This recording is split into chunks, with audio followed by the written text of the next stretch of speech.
भूतेर्महद्भिर्य इमा पुरो विभुः निर्मायशेते यदमूषु पूरुष भुङ्क्ते गुणान् षोडश षोडशात्मका सोऽलं कृषीष्ट भगवान् वचांसि मे।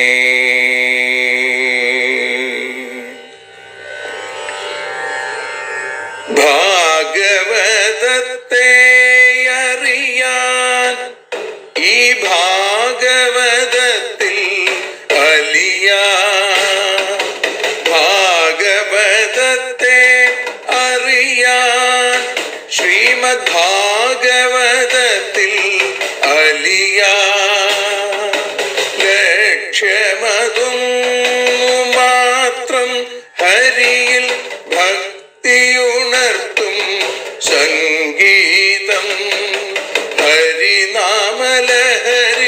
സൗഭാഗ്യം. ഭാഗവതത്തെ അറിയാൻ ഭാഗവതത്തിൽ അലിയാൻ.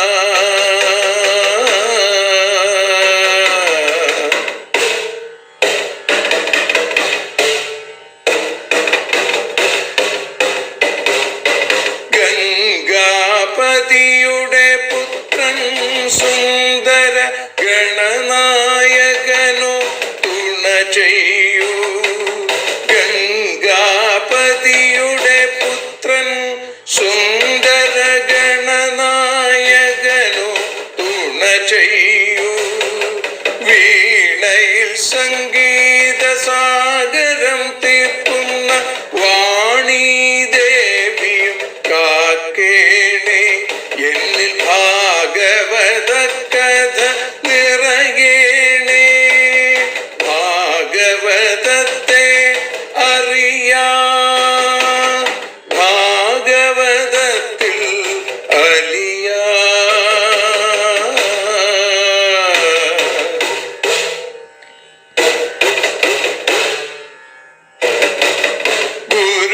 ഗുരുവായൂരിൽ നിത്യം നിറയുക ഗുരുവായൂരിലെ ശ്രീകൃഷ്ണ.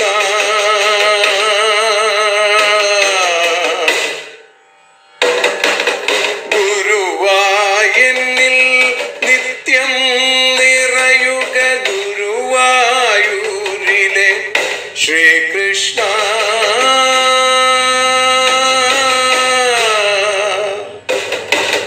ഹരേ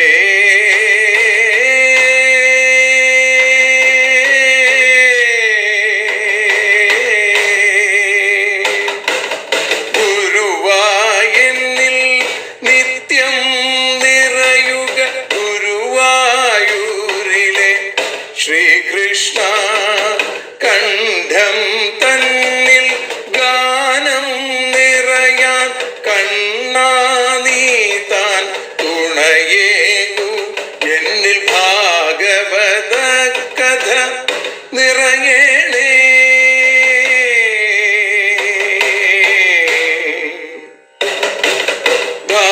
ഭാഗവതത്തെ അറിയാൻ ഭാഗവതത്തിൽ അലിയാൻ.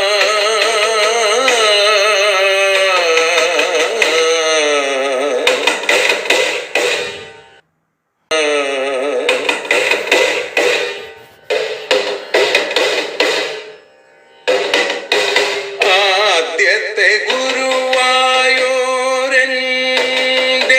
അച്ഛനുപാദ നമസ്കാരം. ആദ്യത്തെ ഗുരുവായൂരനുടെ അച്ഛനുപാദ നമസ്കാരം. അമ്മിഞ്ഞപ്പാൽ മധുരം നൽകിയ അമ്മേ നീ വരമേകേണേ. എന്നിൽ ഭാഗവത കഥ നിറയേണേ.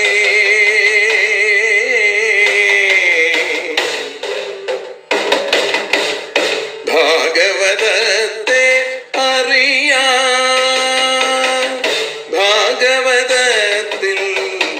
അലിയാ.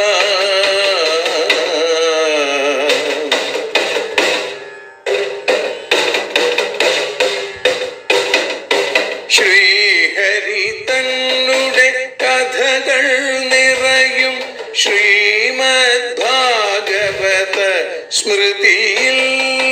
ശ്രീഹരി തന്നുടെ കഥകൾ നിറയും ശ്രീമദ് ഭാഗവത സ്മൃതിയിൽ. ശ്രീകൃഷ്ണാനിൻ കീർത്തനമലരുകൾ ശ്രീപാദത്തിൽ അർച്ചിക്കാം. എന്നിൽ ഭാഗവത കഥ നിറയേണേ.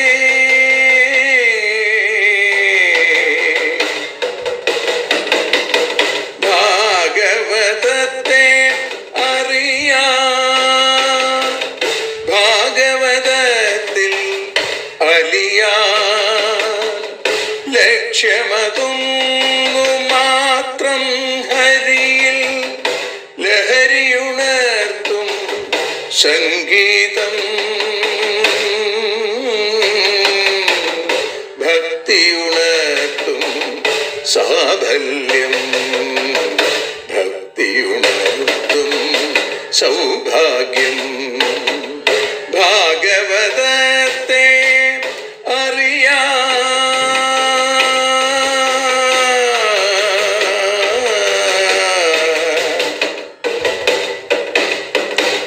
ഭാഗവതത്തിൽ അലിയാൻ.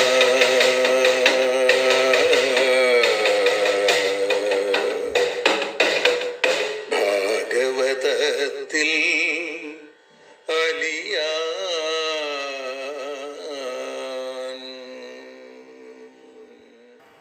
സർവത്ര ഗോവിന്ദനാമ സങ്കീർത്തനം. ഗോവിന്ദ ഗോവിന്ദ. കസ്തൂരീതിലകം ലലാടഫലകേ വക്ഷസ്ഥലേ കൗസ്തുഭം. നാസാഗ്രേ നവമൗക്തികം കരതലേ വേണും കരേ കങ്കണം. സർവാംഗേ ഹരിചന്ദനം ച കലയൻ കണ്ഠേ ച മുക്താവലി. ഗോപസ്ത്രീ പരിവേഷ്ഠിതോ വിജയത്തെ ഗോപാല ചൂടാമണി. ശ്രീ ഗുരുവായൂരപ്പാ ശരണം. പൊന്നുഗുരുവായൂരപ്പൻ്റെ കൃപാകടാക്ഷങ്ങളെ കൊണ്ട് ശ്രീമദ് ഭാഗവതം അറിയാനലിയാൻ എന്ന അക്ഷരപൂജ ഇന്ന് 882 ദിവസത്തിലേക്ക് എത്തുമ്പോൾ ഏകാദശസ്കന്ധം ഉദ്ധവഗീത എന്നറിയപ്പെടുന്ന ഭഗവാന്റെ വിശേഷമായ ഉപദേശം ആത്മതത്വപ്രകാശനം. അതിൽ 28 അധ്യായത്തിൽ 25 ശ്ലോകം മുതലാണ് ഇന്ന് നാം ആരംഭിക്കുന്നത്. സമാഹിതൈ കരണൈർ ഗുണാത്മഭി ഗുണോ ഭവേന്മത്സു വിവക്തധാംന. വിക്ഷിപ്യമാണൈരുതകിന്നു ദൂഷണം ഘനൈരുപേതൈർവിഗതൈ രവേകിം. മത്സു വിവിക്തധാംന. എൻ്റെ സ്വരൂപത്തെ നന്നായി അറിഞ്ഞവന് ഗുണാത്മഭി ഗുണരൂപങ്ങളായും സമാഹിതൈ അടങ്ങിയവയോ വിക്ഷിപ്യമാണ് വിക്ഷേപത്തെ പ്രാപിച്ചവയോ ആയുമിരിക്കുന്ന കരണൈ ഇന്ദ്രിയങ്ങളെ കൊണ്ട് ക ഗുണം എന്തു ഗുണമാണുള്ളത്, കിം ദൂഷണം എന്തു ദോഷമാണ് ഉള്ളത്, ഉപേതൈഹി സമീപസ്ഥിതങ്ങളോ വിഗതൈഹി അകന്നവയോ ആയ ഘനൈ മേഘങ്ങളെ കൊണ്ട് രവേ കിം സൂര്യന് എന്താണ് വ്യത്യാസം. ഇത് ഒരു ഉദാഹരണ സഹിതം ഭഗവാൻ അവതരിപ്പിക്കുകയാണ്. മുകളിൽ പറഞ്ഞ ചിത്ഭാവത്തെയും ജഡഭാവത്തെയും വേർതിരിച്ച് അറിഞ്ഞു കഴിഞ്ഞ ഒരാൾക്ക്, ഭഗവാന്റെ സ്വരൂപത്തെ വേണ്ട പോലെ അറിഞ്ഞ ആൾക്ക്, മത്സു വിവിക്തധാംന അങ്ങനെയുള്ള ജീവൻ മുക്തനായിട്ടുള്ള ഒരാൾക്ക് ഇന്ദ്രിയാദികൾ നടത്തുന്ന വ്യാപാരങ്ങൾ കൊണ്ടുള്ള ഗുണദോഷങ്ങൾക്ക് സംബന്ധമില്ലാതൊന്നും ബാധിക്കില്ല എന്ന്.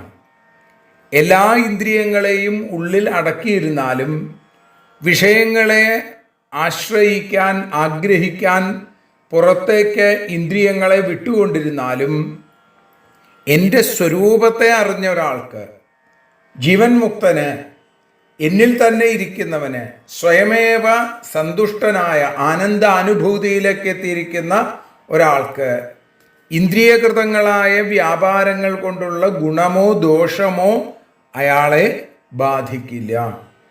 ഏതുപോലെ എല്ലാ സമയത്തും സൂര്യൻ പ്രകാശിച്ചു കൊണ്ടേയിരിക്കുന്നു അല്ലേ? ആ സൂര്യനെ മേഘങ്ങൾ അടുത്തു വന്ന് മറച്ചാലും കുറെ അകലെ ഇരുന്നാലും സൂര്യന്റെ പ്രകാശത്തിന് കുറവോ കൂടുതലോ ഉണ്ടാവില്ല. അന്യദൃഷ്ടിക്ക് സൂര്യൻ തെളിഞ്ഞു പ്രകാശിക്കണു, മേഘത്താൽ മറയ്ക്കപ്പെട്ടിരിക്കണു എന്ന് തോന്നും. സൂര്യൻ ഇല്ലാതെയാവണില്ല, സൂര്യനെ കാണാതെയാവണു എന്ന് മാത്രമാണ്. ഇപ്പൊ പരന്മാരുടെ ധാരണ സൂര്യന് ഒരിക്കലും ഒരു മാറ്റത്തിന് കാരണമല്ല. ഇതേപോലെ ജീവൻ മുക്തൻ ലോകത്തിൽ വ്യവഹരിക്കുന്നവനാവാം, ഒന്നും പ്രവർത്തിക്കാതെ സമാധിയിലിരിക്കുന്നവനാവാം. പക്ഷേ സ്വാനന്ദാനുഭൂതിക്ക് ഒട്ടും തന്നെ കോട്ടം സംഭവിക്കണില്ല ഈ ഇന്ദ്രിയങ്ങളെ കൊണ്ട് എന്നാണ്. ഇന്ദ്രിയാദികളുടെ വിക്ഷേപത്തെയോ ശാന്തിയെയോ അതിനെ രണ്ടിനെയും കാണുന്ന ആത്മാവിന് ഇന്ദ്രിയങ്ങളുടെ ചലനരൂപമായ വിക്ഷേപമോ നിശ്ചലമായ ശാന്തിയോ ഗുണത്തെയോ ദോഷത്തെയോ കാണിക്കില്ല. ജീവൻ മുക്തന് ഇത്തരത്തിൽ ഇന്ദ്രിയങ്ങളെ കൊണ്ടുണ്ടാകുന്ന ഗുണദോഷങ്ങൾ അയാളെ ബാധിക്കില്ല എന്ന് ചുരുക്കം. ഏതുപോലെ ഇവിടെ സൂര്യൻ ജീവൻ മുക്തനും ജ്ഞാനസൂര്യൻ എന്ന് ജീവൻ മുക്തനെ പറയുന്നത് പോലെ മേഘങ്ങൾ ഇന്ദ്രിയങ്ങളുമാണ്. ഇന്ദ്രിയങ്ങളെ കൊണ്ട് ചിലപ്പോൾ ആ വ്യാപാരം നടക്കുന്നുണ്ടെങ്കിലും സൂര്യനെ ഇത് ബാധിക്കുന്നില്ല. അതേപോലെ ജീവൻ മുക്തനെ, ഈ ആത്മസ്വരൂപനെ ഇത് ബാധിക്കുന്നില്ല എന്ന് ഭഗവാൻ ഉദ്ധവന് വളരെ വ്യക്തമായി പറഞ്ഞു കൊടുക്കുന്നു. എന്നിട്ട് പറയുകയാണ്, യഥാനഭോ വായുഅനലാംബുഭൂഗുണൈർഗതാഗതൈർവർത്തുഗുണൈർന സജ്ജത്തെ തഥാക്ഷരം സത്വരജസ്തമോമലൈരഹം മതേ സംസൃതിഹേതുഭിഃ പരം. വായുഅനലാംബുഭൂഗുണൈഃ, വായു, ജലം, ഭൂമി ഇവയുടെ ഒക്കെ ഗുണങ്ങളോടും ഗതാഗതൈഹി വന്നും പോയിക്കൊണ്ടിരിക്കുന്ന ഋതുഗുണൈ കാലസ്വഭാവങ്ങളോ കൊണ്ടും അല്ലെങ്കിൽ അതിനോടും നഭഃ ആകാശം യഥാ ന സജ്ജത്തെ ഏതു തരത്തിൽ ചേർച്ചയില്ലാതിരിക്കുന്നോ തഥാ അതുപോലെ അഹമ്മതേ പരം അഹങ്കാരത്തിൽ നിന്ന് വേറിട്ടിരിക്കുന്ന അക്ഷരം, ക്ഷരമില്ലാത്ത ആ ബ്രഹ്മം സംസൃതിഹേതുഭി സംസാരത്തിന് കാരണങ്ങളായ സത്വ രജോ തമോ ഗുണങ്ങൾ ആ തരത്തിലുള്ള ചളികളോട് മാലിന്യങ്ങളോട് ന സജ്ജേത ഒരിക്കലും ചേരുന്നില്ല. ബ്രഹ്മസ്വഭാവമാണ് ജീവൻ മുക്തന്മാർക്കുള്ളത് അല്ലേ? അപ്പോൾ അവർക്ക് ഇന്ദ്രിയകൃതമായ കർമ്മബന്ധം അവരെ ബാധിക്കില്ല. ഇതിന് ഉദാഹരണമായിട്ട് ഇവിടെയും ആകാശത്തെ തന്നെയാണ് കാണിച്ചു തരുന്നത്. പദാർത്ഥങ്ങളുടെ രസത്തെ വലിച്ചെടുത്ത് നിസ്സാരങ്ങളാക്കി തീർക്കാൻ വായുവിന് സാധിക്കും. ദഹിപ്പിക്കാൻ അഗ്നിക്ക്, അനലന് സാധിക്കും. അലിയിക്കാൻ ജലത്തിന് സാധിക്കും. പൊടി മുതലായവ കൊണ്ട് മലിനപ്പെടുത്താൻ ഭൂമിക്കുള്ള ശക്തിയും ആകാശത്തിൽ വ്യാപിക്കുന്നുണ്ട്. പക്ഷേ ഈ വക ദോഷങ്ങൾ ഭൂമ്യാദി സംബന്ധമില്ലാത്ത ആകാശത്തെ ബാധിക്കില്ല. അപ്പോൾ ഉണ്ടായി നശിക്കുന്ന ഋതുക്കളുടെ ഗുണങ്ങളാകുന്ന ശീതോഷ്ണാദികളുടെയും ബാധ ആകാശത്തിന് ഇല്ല എന്ന് ചുരുക്കം.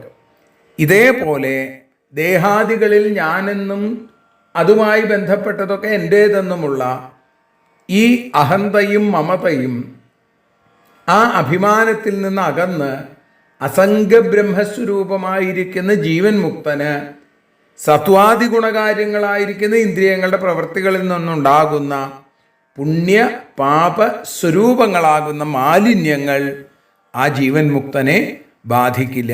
ആകാശത്തെ ഈ പഞ്ചഭൂതങ്ങളിൽ ബാക്കി നാലും അല്ലേ, അത് എങ്ങനെ ബാധിക്കുന്നില്ല അതുപോലെ തന്നെ എന്ന് അവിടെ സൂചിപ്പിക്കുന്നു. തഥാപി സംഗ പരിവർജനീയോ ഗുണേഷു മായാരചിതേഷു താവൽ മൽഭക്തിയോഗേന ദൃഢേന യാവദ്രജോ നിരസ്യേത മനഃകഷായ. തഥാപി എങ്കിലും മനഃകഷായ മനസ്സിൻ്റെ കലക്കത്തിന് രജഹ രജോ ഗുണവും ദൃഢേന ഉറപ്പായ മത്ഭക്തിയോഗേന ഏറ്റവും ഉറച്ച ഭക്തിയോഗം കൊണ്ട് യാവത്ത് നിരസ്യത ഏത് കാലം വരെ നിരസിക്കപ്പെടാതിരിക്കുന്നുവോ താവൽ അതുവരെ മായാരചിതേഷു ഗുണേഷു മായയാൽ കൽപ്പിക്കപ്പെട്ട ഗുണങ്ങളിൽ സംഗഹ പരിവർജനീയ ചേർച്ച ഉപേക്ഷിക്കേണ്ടതാണ്. വിഷയങ്ങളോടുള്ള ചേർച്ച ജീവൻ മുക്തന് ബന്ധഹേതുവല്ല. എന്നാൽ ജ്ഞാനമുറയ്ക്കാത്ത ആളുകൾക്കോ അത് ബന്ധത്തിന് കാരണമാവാൻ സാധ്യതയുണ്ട്. അപ്പം അതുകൊണ്ട് ജ്ഞാനമുറയ്ക്കാത്ത ആളുകൾ ഇത്തരത്തിൽ ജീവൻ മുക്തന്മാർ ചെയ്യുന്നത് പോലെ ചെയ്യാൻ പാടില്ല. ഈശ്വരാണാം വചസത്യം തഥൈവ ആചരിതം ക്വചിൽ എന്ന് ദശമസ്കന്ധത്തിൽ രാസലീലയിൽ നമ്മൾ കേൾക്കുന്നുണ്ട് 33-ാമത്തെ അധ്യായത്തിൽ. അപ്പം ഇവിടെ പറയുകയാണ് ജ്ഞാനമുറയ്ക്കാത്ത സാധാരണ ആളുകൾ അത്തരത്തിൽ പ്രവർത്തിക്കരുത്. അതിൽ എങ്ങനെ വേണം? ഭഗവാനിലുള്ള എന്നിലുള്ള ദൃഢഭക്തിയോഗം കൊണ്ട് മനസ്സിന് പ്രസാദവും അതേപോലെ തന്നെ അതിന് കാരണമായ രജോ ഗുണ നാശവും നന്നായി വരുന്നതുവരെ ആ നിലയിലേക്ക് എത്തുന്നതുവരെ മായാകൽപിതങ്ങളായ വിഷയങ്ങളിൽ നിന്ന് വിട്ടിരിക്കണം.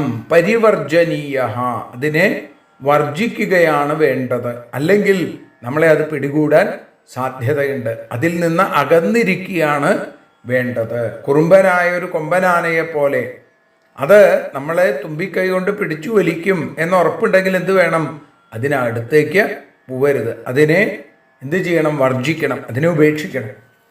എന്നിട്ട് പിന്നെ ഭഗവാൻ പറയുകയാണ് യഥാമയോ അസാധു ചികിത്സിതോ നൃണാം പുനഃപുനഃസംതുതതി പ്രരോഹൻ ഏവം മനോപക്വകഷായ കർമ്മ കുയോഗിനാം വിദ്യതി സർവസംഗം. അസാധു ചികിത്സിത നന്നായി ചികിത്സിക്കാത്തതായ ആമയ രോഗം പുനഃപുന വീണ്ടും വീണ്ടും പ്രരോഹൻ ഉദ്ഭിച്ചും കൊണ്ട് നൃണാം യഥാസംതുദതി മനുഷ്യർക്ക് ഏത് തരത്തിലാണോ ദുഃഖത്തെ നൽകുന്നത് ഏവം ഇതുപോലെ അപക്വകഷായ കർമ്മ അപക്വമായ പരിപാകം വരാത്ത വിഷയാശകളോടും കർമ്മങ്ങളോടും കൂടിയ സർവസംഗം എല്ലാത്തിലും ചേർച്ചയോടും കൂടിയിരിക്കുന്ന മനസ്സ് കുയോഗിനം വിദ്യതി കുയോഗിയെ ഉപദ്രവിക്കണമെന്നാണ്. അപ്പം യഥാർത്ഥത്തിൽ ശാന്തി പ്രാപിക്കാത്ത കുയോഗികൾ യോഗഭ്രഷ്ടന്മാരായി മാറും. ഏതുപോലെ ഒരു സൂക്കേട് ആമയം പൂർണ്ണമായി മാറുന്നത് വരെ മരുന്ന് കഴിച്ചുകൊണ്ടിരിക്കണം, പഥ്യം നോക്കിക്കൊണ്ടിരിക്കണം. അങ്ങനെ ആ രോഗത്തെ ചികിത്സിച്ച് മാറ്റാതിരുന്നാൽ ആ രോഗം വീണ്ടും വീണ്ടും മനുഷ്യനെ ഉപദ്രവിക്കും. ഇതേപോലെ വിഷയാശകൾ തീരെ നശിക്കാതെ എല്ലാത്തിലും ആസക്തിയോടുകൂടിയിരിക്കുന്ന മനസ്സിനെ ശാസ്ത്ര സജ്ജന സഹവാസം കൊണ്ട് ക്രമേണ ശാന്തിയിലേക്ക് കൊണ്ടുവരണം. യോഗി വേഷത്തെ ധരിച്ചാൽ മാത്രം കാര്യമില്ല. അപ്പോൾ കുയോഗിയെ ആ മനസ്സ് വീണ്ടും ഭാര്യാപുത്രാദികളിൽ അഹന്തയിലും മമതയിലും തളയ്ക്കാൻ സാധ്യതയുണ്ട്. യോഗനിലയിൽ നിന്ന് നമ്മളെ തെറ്റിക്കും. അതുകൊണ്ട് രാഗാദിവൃത്തികൾ തീരെ നശിക്കുന്നതുവരെ ശ്രദ്ധയോടുകൂടി ഭഗവാനെ ഭജിക്കണം. അല്ലെങ്കിൽ ധ്യാനഭ്രംശം വരാൻ സാധ്യതയുണ്ട്. കുയോഗിനോ യേ വിഹിതാന്തരായേർ മനുഷ്യഭൂതൈസ്ത്രിദശോപസൃഷ്ടൈ തേ പ്രാക്തനാഭ്യാസബലേന ഭൂയോ യുഞ്ജന്തി യോഗം നതു കർമ്മതന്ത്രം. യേ കുയോഗിനഃ ഏതാളാണോ കുയോഗികളോ തേ അവർ മനുഷ്യഭൂതൈ മനുഷ്യരായി ഭവിച്ചും ത്രിദശോപസൃഷ്ടൈ ദേവന്മാരാൽ സൃഷ്ടിക്കപ്പെട്ടും ഇരിക്കുന്ന അന്തരായേഹി വിഘ്നങ്ങളാൽ വിഹിത പ്രേരിപ്പിക്കപ്പെട്ടവരായിട്ട് മാറും. അവർ ഭൂയ പിന്നെ പ്രാക്തനാഭ്യാസബലേന മുജ്ജന്മത്തെ അഭ്യാസബലം കൊണ്ട് യോഗം യുഞ്ചന്തി യോഗത്തെ അഭ്യസിക്കണു. നതു കർമ്മതന്ത്രം കർമ്മതന്ത്രത്തെ അല്ല. വിഷയസംഘം കുറച്ചെങ്കിലും ഉണ്ടായാൽ യോഗത്തിൽ നിന്ന് തെറ്റിപ്പോവും അല്ലേ? അപ്പം തീരെ വിഷയപരിത്യാഗം എന്നുള്ളത് വളരെ ദുഷ്കരമായാൽ യോഗപ്രാപ്തിക്ക് ശ്രമിക്കാതിരിക്കുകയാണ് നല്ലത് എന്ന് നമുക്ക് തോന്നും. അത് ശരിയല്ല എന്നാണ്. കാരണം യോഗികൾ ഇന്ദ്രാദി ദേവന്മാരെ ഭജിക്കുന്നവരല്ല. അതുകൊണ്ട് ദേവന്മാരുടെ പ്രേരണ കൊണ്ട് പുത്രഭാര്യാദികളാകുന്ന മനുഷ്യർ തന്നെ യോഗികൾക്ക് വിഘ്നങ്ങളായിട്ട് വരുന്നു. അപ്പോൾ പുത്രാദി സ്നേഹബന്ധം തീരെ നശിക്കാത്തത് കാരണം യോഗം വേണ്ട പോലെ ഉറക്കില്ല. എങ്കിലും ഈ യോഗാഭ്യാസം ഒരിക്കലും നിഷ്ഫലമാവില്ല എന്ന് ഉറപ്പിച്ചു പറയും. ഈ ശരീരം നശിച്ച് വീണ്ടും അവർക്ക് ജനനം ഉണ്ടാവും. അപ്പോൾ പൂർവവാസനയുടെ ഫലം കൊണ്ട് ഇവർക്ക് യോഗാഭ്യാസത്തിൽ കൂടുതൽ കൂടുതൽ താല്പര്യം ഉണ്ടാവും എന്ന് കാണിക്കുന്നു. നമ്മൾ ആ നവമസ്കന്ധത്തിൽ സഗരൻ്റെ കഥയിൽ അത് കേട്ടതാണ്. അസമഞ്ജസൻ എന്ന പുത്രൻ, അദ്ദേഹത്തിന് യോഗ കാര്യങ്ങളിലൊക്കെ വലിയ താല്പര്യമായിരുന്നു ജനിച്ചപ്പോൾ തന്നെ. അത് എന്തുകൊണ്ടാണ്? പൂർവവാസന കൊണ്ടാണെന്ന്. ഇപ്പോൾ പൂർവവാസനയുടെ ഫലമായിട്ട് യോഗാഭ്യാസത്തിൽ താല്പര്യമുള്ളവരാകും, കർമ്മമാർഗത്തിൽ ശ്രദ്ധയുണ്ടാവില്ല. അതുകൊണ്ട് യോഗ വിഷയത്തിൽ പരിശ്രമിച്ചതിൻ്റെ ഫലം ഇനി ഈ ജന്മത്തിൽ ലഭിച്ചില്ലെങ്കിൽ തന്നെ വരും ജന്മങ്ങളിൽ അത് തീർച്ചയായും ലഭിക്കും. ഒരിക്കലും അയോഗ്യത വരില്ല എന്നാണ്. ഇത് ഭഗവാൻ അർജുനന് ഗീത ഉപദേശിക്കുമ്പോൾ പറയുന്നുണ്ട്. നഹി കല്യാണകൾ കശ്ചിൽ ദുർഗതിം താത ഗച്ഛതി പ്രാപ്യ പുണ്യകൃതാം ലോകാൻ ഉഷിത്വാ ശാശ്വതി സമ ശുചീനാം ശ്രീമതാം ഗേഹേ യോഗഭ്രഷ്ടോഭിജായത്തെ യോഗീനാമേവ കുലേ ഭവതി ധീമതാം ഏതദ്ധി ദുർലഭതരം ലോകേ ജന്മ യദീദൃശം തത്ര തം ബുദ്ധിസംയോഗം ലഭത്തെ പൗർവദേഹികം യതത്തെ ച തതോ ഭൂയ സംസിദ്ധൗ കുരു നന്ദന. ഇവിടെ പറയുകയാണ്, യോഗാഭ്യാസത്തിനനുസരിച്ച് പുണ്യലോകത്തിലേക്ക് എത്തും. വീണ്ടും ജനിക്കുമ്പോൾ വീണ്ടും ആ പൂർവജന്മത്തിലുണ്ടായ യോഗാഭ്യാസത്തെക്കുറിച്ച് സ്മരണയുണ്ടാവും. അപ്പോൾ യോഗമാർഗത്തിൽ ശ്രമിക്കാൻ തക്ക സൗകര്യമുള്ളൊരു ജന്മമാണ് കിട്ടുക. ഇങ്ങനെ ക്രമത്തിൽ പരമപദപ്രാപ്തി. അപ്പോൾ ഒരു ജന്മം കൊണ്ട് ചിലപ്പോൾ കിട്ടിയില്ലെങ്കിൽ തന്നെ അധികം വൈകാതെ അത് ലഭിക്കുക തന്നെ ചെയ്യും എന്ന് ഭഗവാൻ പറഞ്ഞു കൊടുക്കുന്നു. അതുകൊണ്ട് യോഗമാർഗത്തിൽ സഞ്ചരിക്കുന്നത് ശ്രേയോമാർഗങ്ങളിൽ ശ്രേഷ്ഠമായിട്ടുള്ളതാണ് എന്ന് പറഞ്ഞു വെച്ചു. കരോതി കർമ്മക്രിയതേ ച ജന്തു കേനാപ്യസൗ ചോദിത ആനിപാതാൽ ന തത്ര വിദ്വാൻ പ്രകൃതൗ സ്ഥിതോപി നിവൃത്ത തൃഷ്ണ സ്വസുഖാനുഭൂത്യാം. അസൗ ജന്തു, ഈ വിവേകമില്ലാത്തവൻ, അതുകൊണ്ടാണ് ജന്തു എന്ന് പറഞ്ഞത്. കേനാപി, എന്തോ ഒന്നിനാൽ ചോദിതഃ ഏവ, പ്രേരിപ്പിക്കപ്പെട്ടവനായിട്ട്, ആനിപാതാൽ, മരണം വരെ, കർമ്മ കരോതി, പ്രവൃത്തി ചെയ്യുന്നു, ക്രിയതേജ, വികാരപ്പെടുന്നു.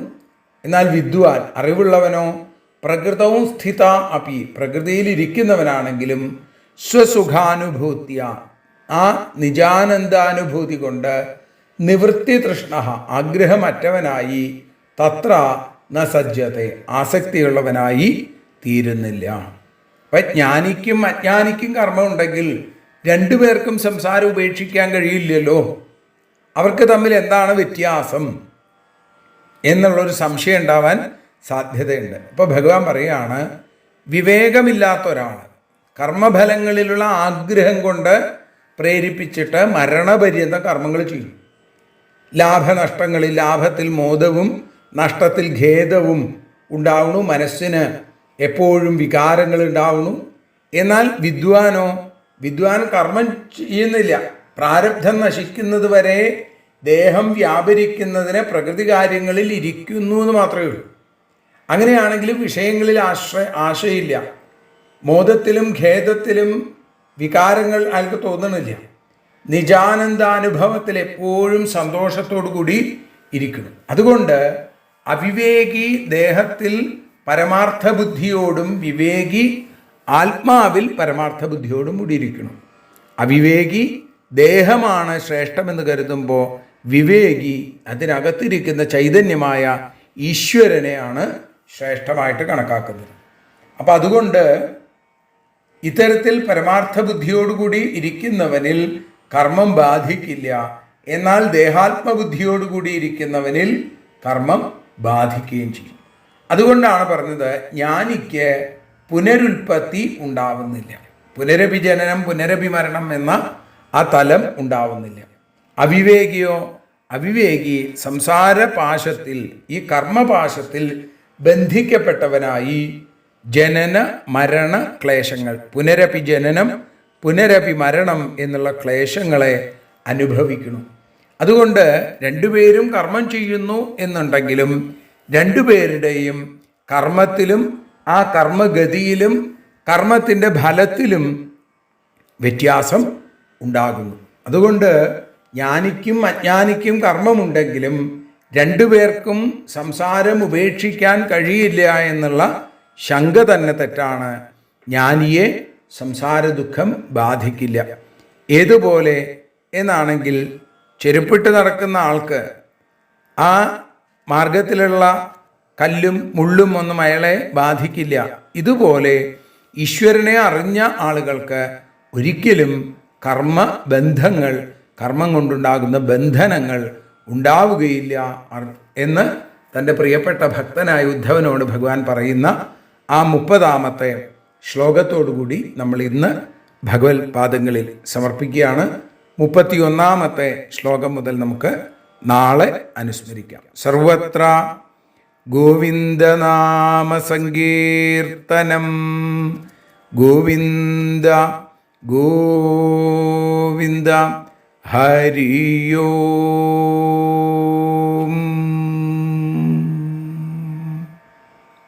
ശ്രീ ഹരേ നമഃ.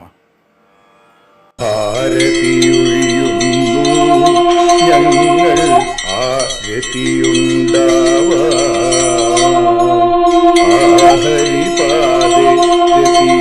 രതിയുണ്ടാകാൻ ആരതിയൊഴിയുന്നു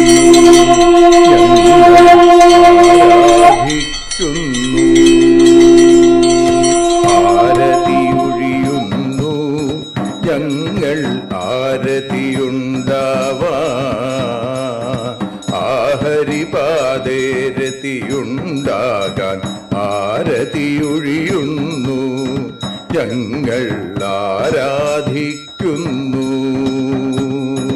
ശ്രീമദ്ഭാഗവതം പുണ്യം പാവനമാം ഗ്രന്ഥം ശ്രീശുകമാമുനി പാടിയ ഗീതം നൽകുന്നു മുക്തി, സതതം നൽകിയിടും ഭക്തി.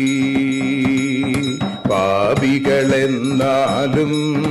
നിത്യം രക്ഷിക്കും ഗ്രന്ഥം പരമാനന്ദ സുധാരസമയമി ഹരിലീലാസാരം നിത്യം വേദത്തിൻ സാരം. വൈരാഗ്യം ജ്ഞാനം ഭക്തി എന്നിവ നൽകിയിടും വൈകല്യങ്ങൾ തീർത്തിടുന്നൊരു സുന്ദരമാം ഗീതം നിത്യം നൽകും കൈവല്യം. കലിമലമഥനി പാപവിനാശിനി സതതം സേവയ ചെയ്യുന്നോർക്കോ സുഖകാരിണി ഗ്രന്ഥം നിത്യം നൽകും സായുജ്യം. ആരതിയൊഴിയുന്നു ഞങ്ങൾ ആരതിയുണ്ടാവാൻ ആരതിയൊഴിയുന്നു ഞങ്ങൾ ആരതിയുണ്ടാവാൻ ആഹരിപാദേ രതിയുണ്ടാകാൻ ആരതിയൊഴിയുന്നു ഞങ്ങൾ ആരാധിക്കുന്നു ഞങ്ങൾ ആരതിയൊഴിയുന്നു, കണ്ണ ആരാധിക്കുന്നു. രാധാരമണ മുകുന്ദ മുരാരെ ശരണം മേ തവ ചരണയുഗം. പവനപുരേശ രാധാ കൃഷ്ണ ശരണം മേ തവ ചരണയുഗം. മീനായി മണ്ണിൽ പിറന്നൊരു ദേവ ശരണം മേ തവ ചരണയുഗം. കച്ഛപരൂപമെടുത്തൊരു ദേവ ശരണം മേ തവ ചരണയുഗം. സൂകരഭാവമണിഞ്ഞൊരു ദേവ ശരണം മേ തവ ചരണയുഗം. നരഹരി രൂപമെടുത്തൊരു നാഥ ശരണം മേ തവ ചരണയുഗം. വാമനനായി വിളങ്ങിയ ദേവ ശരണം മേ തവ ചരണയുഗം. ഭാർഗവരാമനതായൊരു ദേവ ശരണം മേ തവ ചരണയുഗം. ദശരഥനന്ദനായൊരു ദേവ ശരണം മേ തവ ചരണയുഗം. ബലമേറുന്നൊരു രാമനാഥ ശരണം മേ തവ ചരണയുഗം. ദേവകി നന്ദന വസുദേവാത്മജ ശരണം മേ തവ ചരണയുഗം.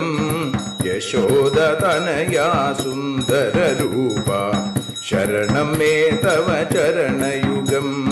ദ്വാരകവാസാരുക്മിണികാന്ത ശരണം മേ തവ ചരണയുഗം. കലികാലത്തിൽ കൽക്കിയും നീയേ ശരണം മേ തവ ചരണയുഗം. രാധാരമണ മുകുന്ദ മുരാരെ ശരണം മേ തവ ചരണയുഗം. പവനപുരേശ രാധാ കൃഷ്ണ ശരണം മേ തവ ചരണയുഗം. ചോറ്റാനിക്കര വാഴും ദേവി ശരണം മേ തവ ചരണയുഗം. സാംബ സദാശിവ ശംഭോ ശങ്കര ശരണം മേ തവ ചരണയുഗം. ഹരിഹരപുത്ര ആശ്രിതമിത്ര ശരണം മേ തവ ചരണയുഗം. സദ്ഗുരുനാഥ ഗുണപരിപൂർണ ശരണം മേ തവ ചരണയുഗം. മൂഷികവാഹന മോദകഹസ്ത ശരണം മേ തവ ചരണയുഗം. ഭക്തജനപ്രിയ ഭാഗവത പ്രിയ ശരണം മേ തവ ചരണയുഗം. രാധാരമണ മുകുന്ദ മുരാരെ ശരണം മേ തവ ചരണയുഗം. ഗുരുപവനപുരേശ രാധാകൃഷ്ണ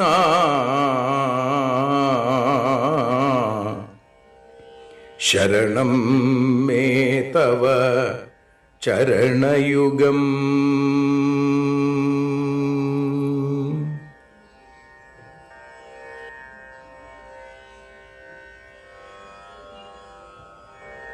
യദക്ഷരപദഭ്രഷ്ടം മാത്രാഹീനം തു യദ്ഭവേൽ തത്സർവം ക്ഷമ്യതാം ദേവ നാരായണ നമോസ്തുതേ. വിസർഗബിന്ദുമാത്രാണി പദപാദാക്ഷരാണി ച ന്യൂനാനി ചാതിരിക്താനി ക്ഷമസ്വ പുരുഷോത്തമ. മന്ത്രഹീനം ക്രിയാഹീനം ഭക്തിഹീനം ജനാർദ്ദന യൽപൂജിതം മയാ ദേവ പരിപൂർണം തദസ്തു തേ. കായേന വാചാ മനസേന്ദ്രിയേർവാ ബുദ്ധ്യാത്മനാ വാ പ്രകൃതേ സ്വഭാവാൽ കരോമി യദ്യൽ സകലം പരസ്മൈ നാരായണായേതി സമർപ്പയാമി. സ്വസ്തി പ്രജാഭ്യ പരിപാലയന്താം ന്യായേന മാർഗേണ മഹീം മഹീഷ. ഗോബ്രാഹ്മണേഭ്യ ശുഭമസ്തു നിത്യം. ലോകാഃ സമസ്താഃ സുഖിനോ ഭവന്തു. ലോകാഃ സമസ്താഃ സുജനാ ഭവന്തു. ലോകാഃ സമസ്താഃ ത്വൽഭക്തിരതാ ഭവന്തു. സർവേ ഭവന്തു സുഖിന സർവേ സന്തു നിരാമയാം സർവേ ഭദ്രാണി പശ്യന്തു മാ കശ്ചിൽ ദുഃഖഭാഗ് ഭവേൽ. അസതോ മാ സദ്ഗമയ തമസോ മാ ജ്യോതിർഗമയ മൃത്യോർമാ അമൃതം ഗമയ. ഓം ശാന്തി ശാന്തി ശാന്തി. ഹരി ഓം.